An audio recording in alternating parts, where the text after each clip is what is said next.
Give God 90, where we're not afraid of the tough biblical questions, because we will dig through the language, the culture, and the history to find the truth revealed in the words of our Creator.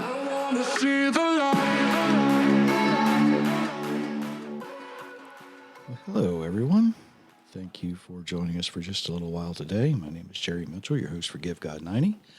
I am being supervised tonight by Myra. Hi, everyone. So, the other day she had a appointment to go to and left me unsupervised, but she's back, and that's a good thing. If you haven't been to the website lately, you might want to go there. If you haven't bought a copy of Inheriting Lies in the month of November, it's not too late. You can still get them. Make sure you get one for yourself, get one for somebody in your family, get one for your pastor. He or she will appreciate it. Trust me. He'll understand completely where you're coming from and all your questions if he reads that book. Don't forget, if you like what you hear, share this out there. Don't be afraid of the share buttons. Whatever podcast platform you are listening on, hit the subscribe button. Okay? It just makes it a lot easier. It bumps us up in all the fancy computer technical stuff that they do. Makes it easier for people to find us. I do want to thank once again the technicians at Spreaker who worked tirelessly to fix the software glitch, allowing us to actually be live again. So we appreciate their commitment to the things that they do. Several weeks ago, I received a question, and it had to do with, the way it was worded was, what is this gospel that was once delivered to the saints? And it took me a couple of times of reading that, what's the gospel? Because that's not what it says. So in a couple of different messages, we finally figured out what this person was referring to is the faith that was once delivered to the saints. Now, there is some confusion about this, and I didn't realize there was as much confusion about it as I do now. But a lot of folks have no clue. It's found in the book of Jude, and a lot of people don't understand what that actually entails. Now, depending on the Bible translation you read, and of course your viewpoint, Jude 1:3 actually has the potential to lead you in some different directions, okay? But before we get into that, all right, there's some things that we actually need to know. We need to know some background here. And most importantly, who is Jude?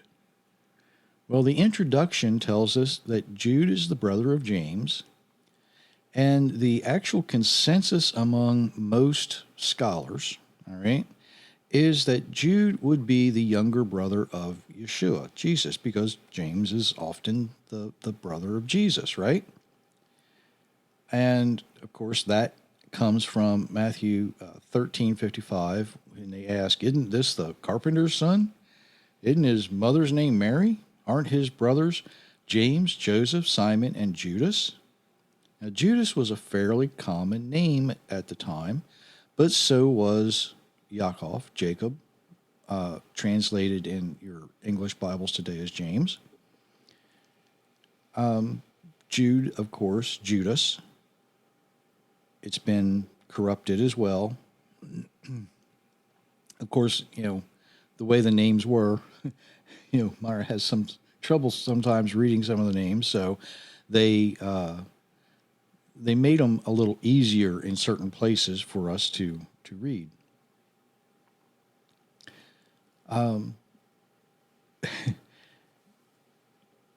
While it is entirely possible that the younger brother did indeed write the book of Jude, The honest truth is we can't be 100% certain.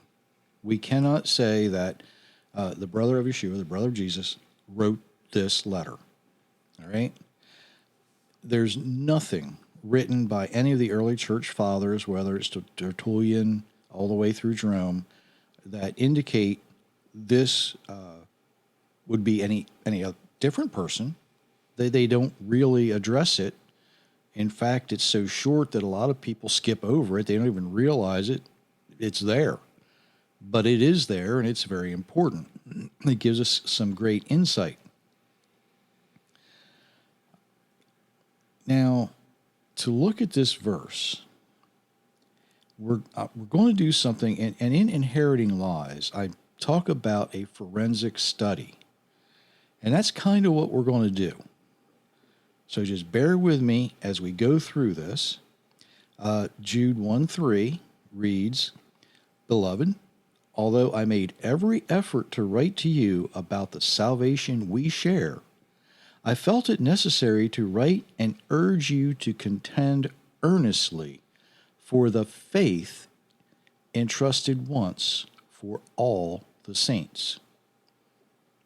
Now that's the Greek writing, and that's probably the best translation of that I've seen that can be found in the Berean Study Bible. Because Jude, or Judas, writes that he made every effort to write about a shared salvation. Here's where we need to start. What is salvation? Salvation is to be rescued or to escape the final death.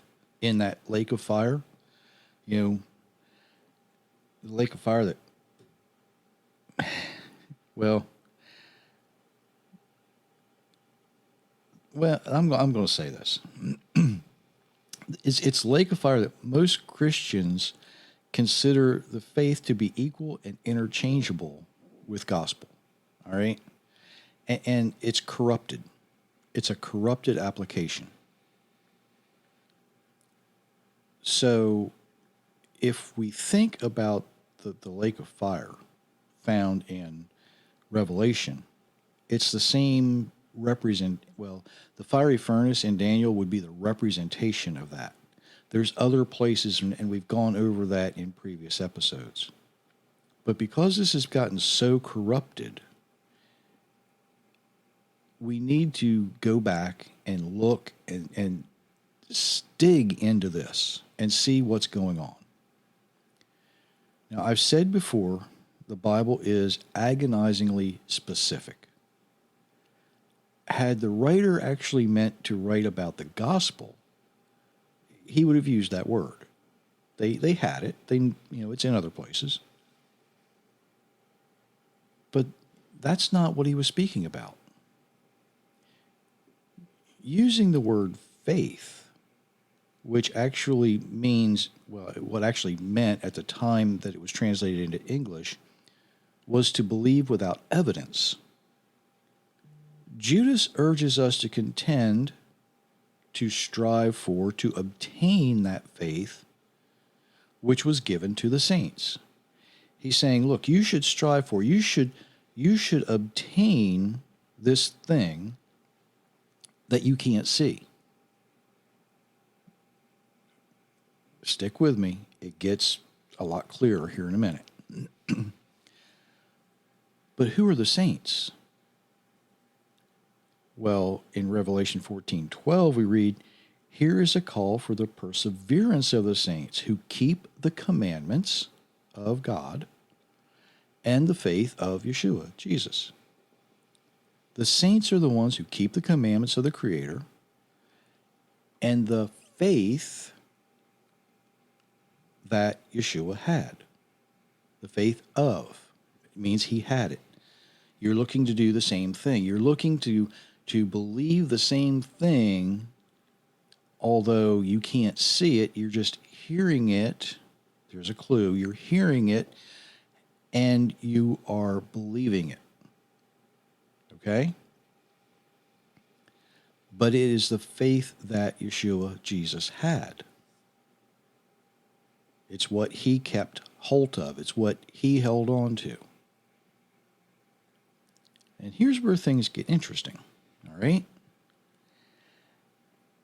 the faith must be heard. You can't see speech. You can see someone speaking, but you can't see their words because their words are breath. Now, some people could make the argument that, well, sometimes you can see people speak, especially when it's really cold outside and you see the breath kind of as it condenses in the cold air. Or, years ago, there was a lot of people that would smoke, and when they spoke, the smoke would come out of their mouth. I always thought that was kind of funny when I was a kid, but that's a different story. So this faith has to be heard. This faith has to be acknowledged. And here's where it gets interesting, because when we look in the Bible for the word saints, what we find is that when it refers to a group of people, there's a Hebrew word that's specifically used in Deuteronomy 33. The word Kodesh, and if you're keeping score, that's from the Strong's reference number 6944, okay? And it's defined as apartness or sacredness. It's often translated as set apart, holy, and holy ones. The holy ones. When the Creator said, be holy as I am holy, right? He's speaking to us saying, if you hear me, if you hear my voice and you believe what I'm saying, I will consider you holy. I will consider you set apart. I will consider you Kodesh. Now you're going to ask why that's so important. So let's look closely at the beginning of Deuteronomy 33.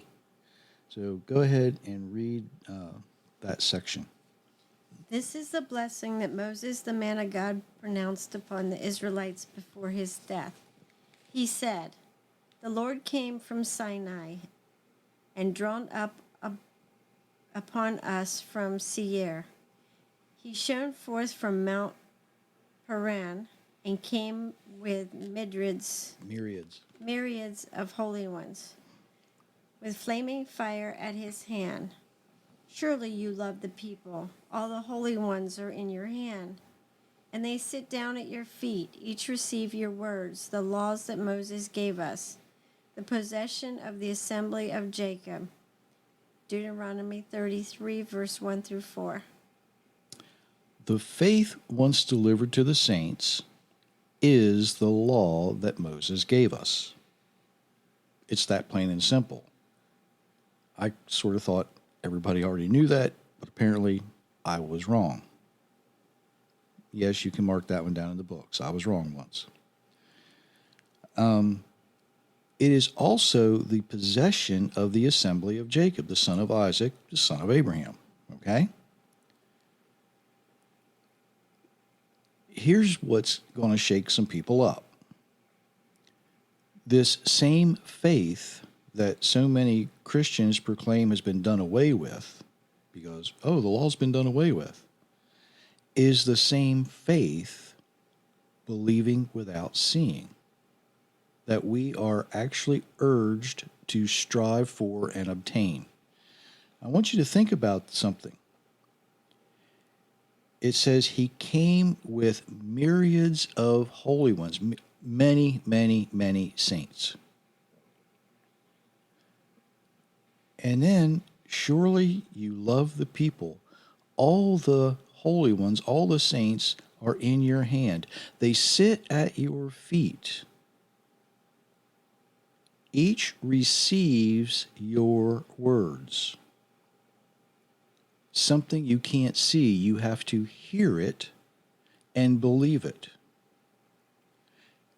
The words are the law that Moses gave us. It becomes a possession of the assembly of Jacob. More on that in a minute. Now, this is not the only witness in the Bible we have for this. Okay? We also find that Paul confirms this.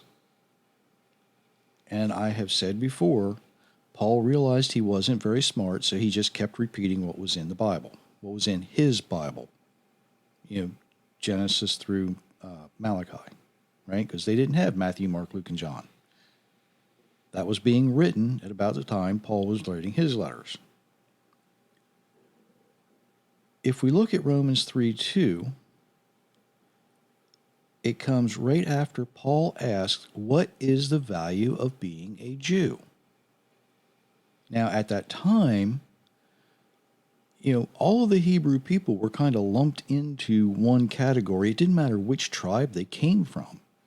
They were considered Jews. It didn't matter whether you were a Levite. It didn't matter whether you were a Benjamite. It didn't matter if you were from Dan.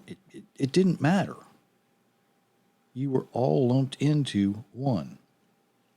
And he says, oh, what's the value of being a Jew? Then he asks, what's the value of being circumcised? Now, when he says that, what's he talking about? He's talking about the sign of the covenant with Abraham, the Abrahamic covenant. Genesis 17:10, this is my covenant which you will keep between me and your seed after you. Every man-child among you must be circumcised. That was the covenant with Abraham. Paul's saying, what is the value? Why are we Jewish? Why are we circumcised? Why are we doing these things? And he gets to verse 2. What's the value? Much in every way. First of all, they have been entrusted with the very words of God. Now, a lot of, I think King James uses oracles. Words. Those things that you can't see, you have to hear it and believe what you hear. Are you hopefully getting a little better idea of what's going on? Am I saying all this right? Kinda? Okay. Now, here's the interesting part. Another interesting part, because all this is interesting. Apparently, not many people understand what's happening here. He's referring to the assembly of Jacob. Who is the assembly of Jacob? Everyone who claims the God of Abraham as their God. It's that simple. It doesn't matter if you consider yourself adopted. It doesn't matter if you or consider yourself a sojourner. Okay? It's all the same. It's all the same. If you accept what he has to say and you believe what you hear from him, not from me, from him, then you consider the creator of the universe your God. You actually become part of the assembly of Jacob.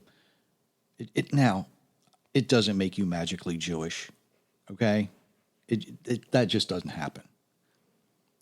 It makes you part of the family of God, the people of God. The Creator himself is willing to adopt you, to bring you into his household and provide you with all the blessings that he chooses to give his family. And because you're part of his household, okay, then you should be willing to live by his instructions, his rules. His house, his rules. We know people who have adopted children. And in fact, our niece adopted a child. And I can pretty safely say they don't treat them different than they do their own kids. All right? The same rules apply in the household. Now, they may vary if one's male and one's female. All right? But, if bedtime's 9 o'clock at 6 years old, then bedtime's 9 o'clock at 6 years old for everybody. If you don't get to eat dessert before you eat your meal, guess what? The adopted kid has to abide by the same rules. That's just the way it is. One set of rules apply for all. This faith that we are to obtain, this law that Moses gives to us, applies to everyone who claims that their creator, the God of Abraham, is their God. The law of Moses, the words of the creator, become one of your possessions. In fact, those words should be your most valuable or valued possession. Now, David has this to say about it if you want to read that passage. Happy are the people who live pure lives. They follow the Lord's teachings. Happy are the people who keep his rules. They ask him for help with their whole heart. They don't do what is wrong. They follow his ways. Lord, you gave your orders to be followed completely. I wish I were were more loyal in your meeting your demands. Then I would not be ashamed when I think of your commands. When I learned that your laws are fair, I praised you with an honest heart.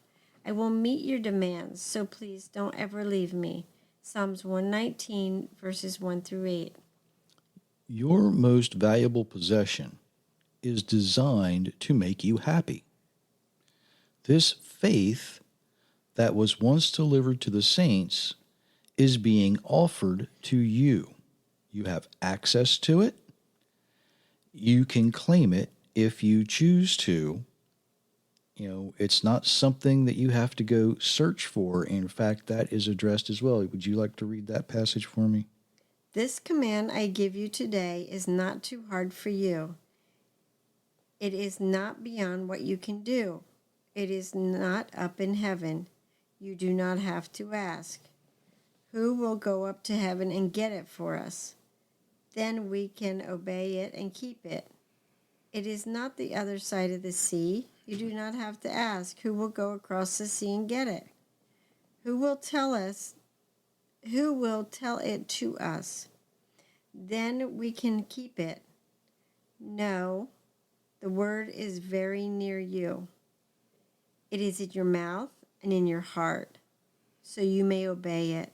Deuteronomy 30, verse 11 through 14. Okay.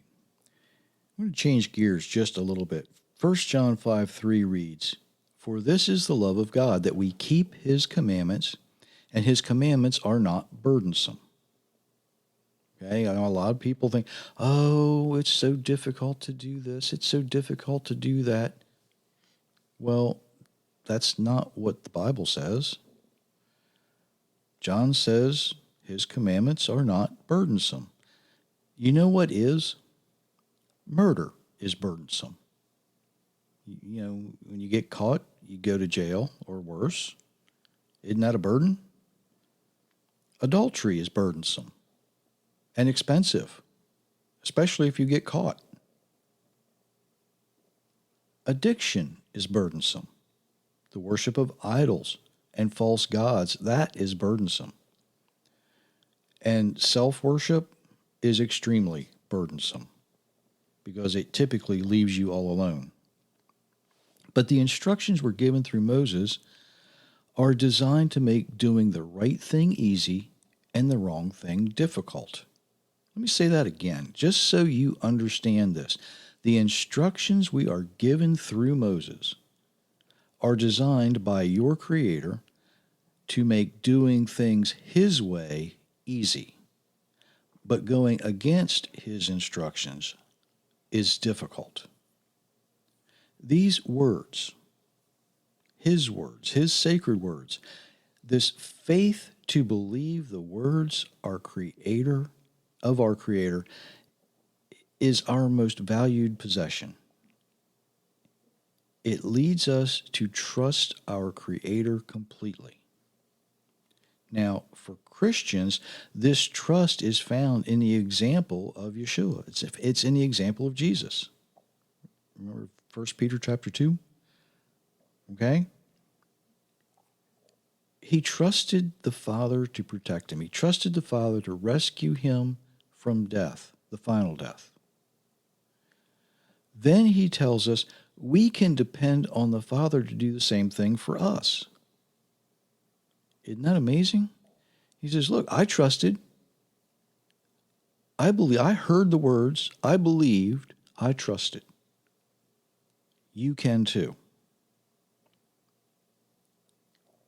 And that's why Judas is so adamant in his letter to encourage us to strive for and obtain that same faith that was once delivered to the set apart ones, the saints, the holy ones. You know, it's the same faith that Daniel had in the lion's den.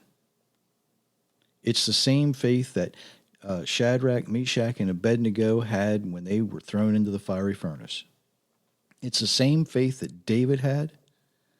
It's even the same faith that Noah and Moses and Abraham and Isaac and Jacob. You get the point, right? It's the same faith. They heard his words. They might not have been able to see it. They might not have completely understood it. But they heard it and they believed it. And then they completely trusted the one who spoke. Because this faith, the sacred word of our Creator, is being offered to you. And the only question is, will you strive to obtain it? Will it be your most valued possession? So will it? I can't make that choice for you. That's up to you. Only you can choose. You know, like the old Smokey the Bear advertisement, only you, right, can prevent forest fires. When it comes to this, only you can make that choice. So I hope you make a wise choice. And until Monday. Yeah, until Monday. And don't forget to buy those books so we can donate for Bibles for those who need them. Absolutely. And we'll see you on Monday. I'm glad I'm not the only one. Oh, it's been a fun time around here as we're getting ready to have some big events. So our days are running into each other. But until Monday, everyone, many, many blessings.